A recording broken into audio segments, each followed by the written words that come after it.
ولما تقولون بالأهواز، أهل السنة في الأهواز. الأهواز وليس الأحواز، يعني أنت أعجمي فارسي. ولا يوجد ولا واحد وهابي في الأهواز أبدا أبدا، لا يوجد واحد وهابي. تكذبون وتقولون أهل السنة في الأهواز، أهل التوحيد في الأهواز. هذا كذب منكم. أنتم عندكم شغلة في الأهواز، تقولون أنه يوجد لنا أتباع ويوجد من أهل السنة ووهابية في الأهواز. الإخوان يعني لاحظوا أنهم مركزين على هذه المنطقة في إيران. لماذا؟ الإعلام يضرب هذه المنطقة. لماذا؟ يعني السلطات تذبح وتنكل بأهل الأحواز. لماذا؟ لأن الأحواز إن شاء الله ستكون منطلق عودة إيران إلى حضن الإسلام وإلى السنة والجماعة. من 500 سنة فقط كانت إيران كلها سنية بدون استثناء. الله المستعان.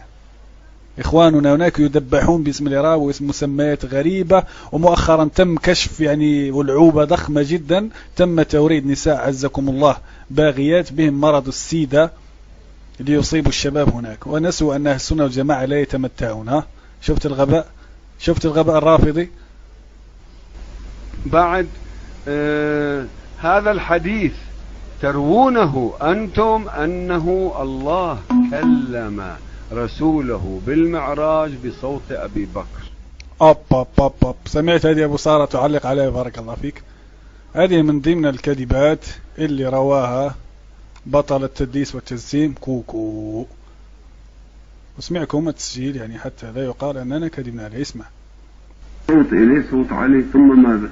شو أنتم رأيتوا أنه كلمه بصوت أبي بكر وما قلتم شيء. إذن هنا رواها يعني قالها على القناة، وهنا في تسجيل حوارنا معه كررها. وأنتم تردونه، فأنا ذكرته.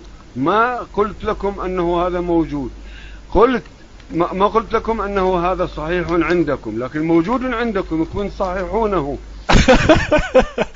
لف رجع في كلامه يا أبو سارة رجع في كلامه قال أنا تفضل يا أبو سارة تفضل، والله ما هزل ورب العالمين تفضل.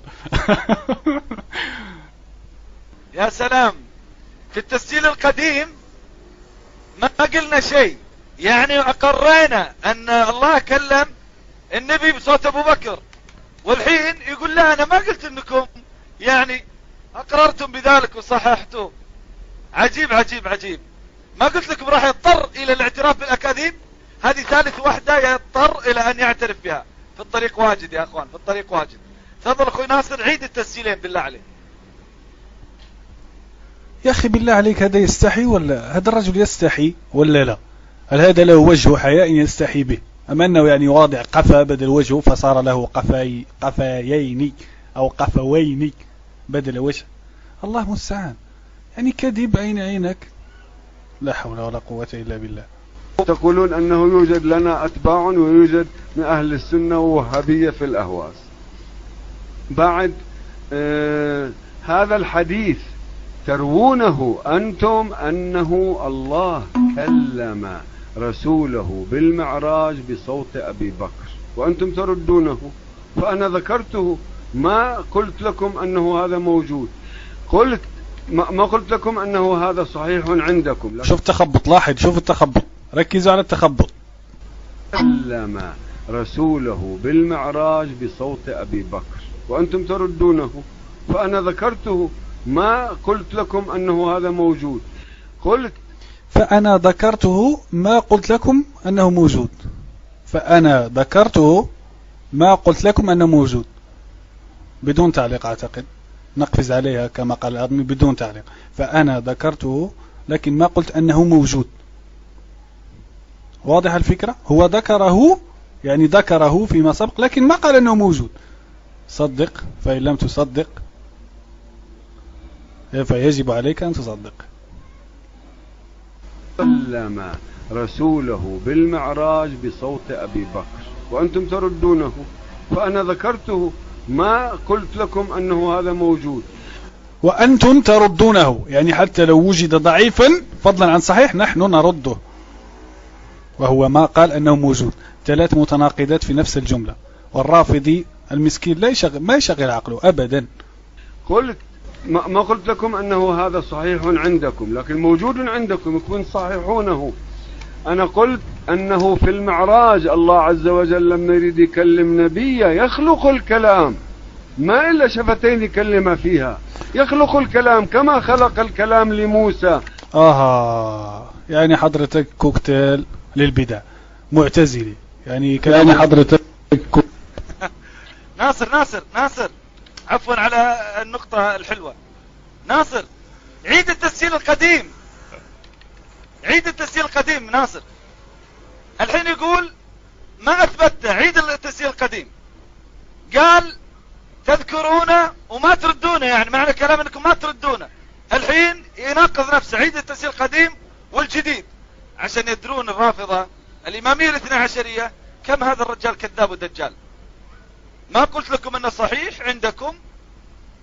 لاحظ الآن راح تسمعون الفرق بين التسجيل القديم والجديد. تفضل ناصر، عفوا على التنقيط أخوي، ما ودي أنها تفوت. تفضل. طيب السلام عليكم. ركز صوت إليه صوت علي ثم ماذا؟ كنت رأيت أنه كلمه بصوت أبي بكر وما قلت شيء.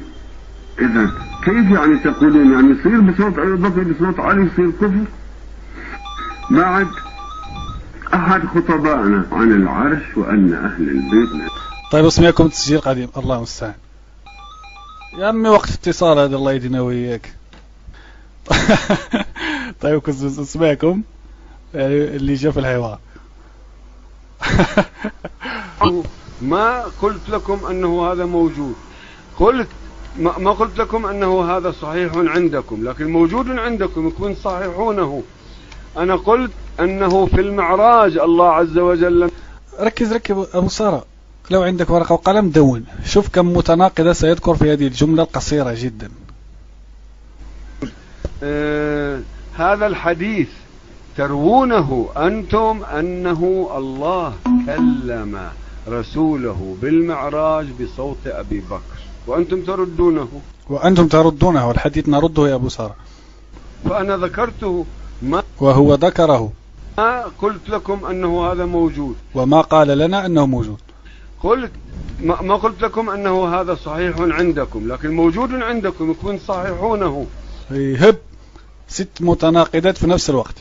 أنا قلت أنه في المعراج الله عز وجل لما يريد يكلم نبيه يخلق الكلام ما إلا شفتين يكلم فيها.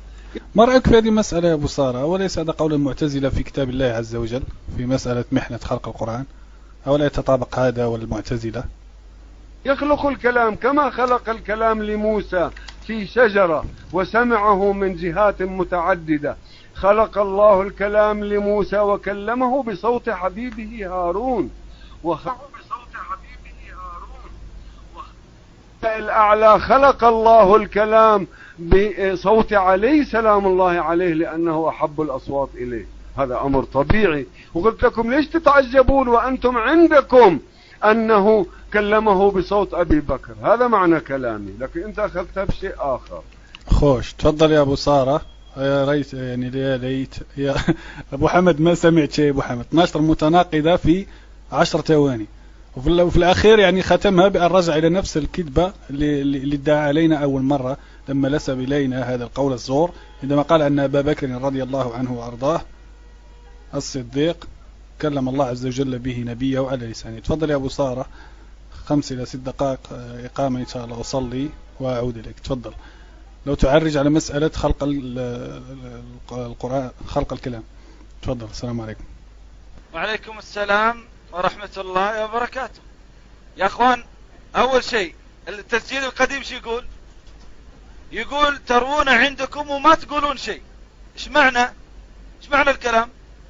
يعني تقرونه وتصححونه. الحين يوم واجه الأخ وطالبه بالدليل أن ما نقول شيء وأن نرويه ولا نقول شيء، قال أنا قلت أنا قلت يعني، لكن قلت ما يعني أنا موجود عندكم وصححتم، ما قلت أنه صحيح. ما